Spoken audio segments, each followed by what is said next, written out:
उपलब्ध रहना बंद कर दो, बदल जाओगे। मनुष्य का सबसे बड़ा भ्रम यही है कि जितना वह दूसरों के लिए उपलब्ध रहेगा उतना वह मूल्यवान बन जाएगा। लेकिन सच्चाई यह है कि जितना तुम उपलब्ध रहते हो उतना ही लोग तुम्हें साधन समझने लगते हैं, इंसान नहीं।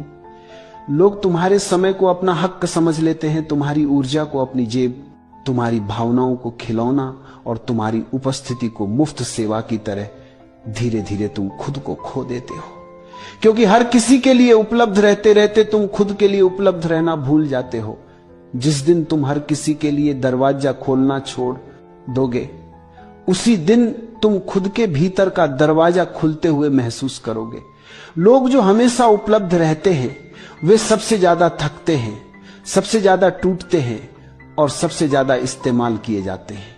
दुनिया कभी किसी को नहीं कहती कि बस तुमने काफी दिया। दुनिया लेने में थकती नहीं, इंसान देने में थक जाता है। क्योंकि दुनिया वही चीज गंभीरता से लेती है जो दुर्लभ हो, जो हर समय उपलब्ध हो। वो धीरे धीरे लोगों की प्राथमिकता से भी हट जाता है। तुम सोचते हो कि उपलब्ध रहकर लोग तुम्हें पसंद करेंगे, लेकिन सच उल्टा है। बहुत ज्यादा उपलब्ध रहो, लोग तुम्हें हल्का समझने लगते हैं। जितनी आसानी से तुम मिल जाते हो उतनी ही आसानी से लोग तुम्हें भुला देते हैं। उपलब्ध रहने का नशा बड़ा खतरनाक है। स्वीकृति का नशा, जरूरी महसूस होने का नशा, दूसरों को खुश करने का नशा, यह नशा आत्मा को जला देता है। तुम सबके लिए खड़े रहते हो, लेकिन जब तुम्हें सहारे की जरूरत होती है तुम्हारे आसपास कोई नहीं दिखता। क्योंकि दुनिया मान लेती है कि उपलब्ध रहने वाला व्यक्ति खुद संभल जाएगा और तुम अंदर ही अंदर टूटते रहते हो। क्योंकि तुमने कभी ना कहना सीखा ही नहीं।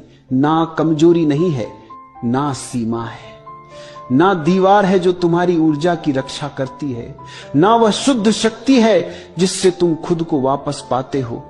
जो व्यक्ति ना नहीं कह पाता वह दुनिया का भार उठाते उठाते खुद को भूल जाता है। जब तुम लोगों के लिए कम उपलब्ध होते हो तुम अपने लिए ज्यादा होते हो। तुम उन लोगों को पहचानने लगते हो जो तुम्हें सिर्फ इस्तेमाल करते थे, और उन लोगों को भी जो सच में तुम्हें समझते हैं। तुम धीरे धीरे महसूस करते हो कि तुम्हारा समय कितना मूल्यवान था, तुम्हारी ऊर्जा कितनी पवित्र थी, और तुम कितने साल उन लोगों पर बर्बाद करते रहे जिन्हें तुम्हारी कदर ही नहीं थी।